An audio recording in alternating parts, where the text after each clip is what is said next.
Guys, ito na nga mga uragon yan. Nagpakulo ako ng parsley. Yan. Yung istang tali, kinalahati ko lang at linagay ko siya ng 1.5 liters ng tubig. Yan. Nakpakulan ko siya mga 2 minuto. Yan. Tapos, papalamigin natin 1 baso kada araw.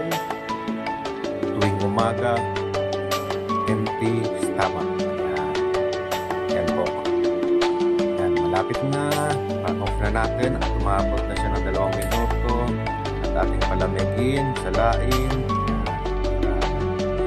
Mayroon tayo inumin araw-araw para sa panlinis ng ating kidney.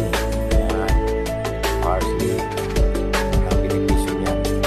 Tapos, pag maligam-gam na, kasi medyo iba ang lasa niya, maligam-gam na pagkat natin ng lemon pala. Ayan. Tapos pag maligam-gam na kaya inumin para isang ina na isang lakok lang yan po para for healthy, para panlinis na ating kidney. Okay, sana po humiling ako sa inyo ng pabor na paki-share, like ang ating video para po makatulong na maglinis ng kidney, ng ating kidney, ang inuming ito.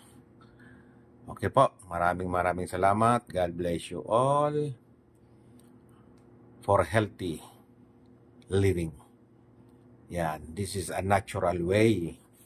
Yan, mga herbal lang, herbal medicine. Yan, para natin na magamot ng natural ang ating kidney. Okay po. Maraming salamat. Thank you.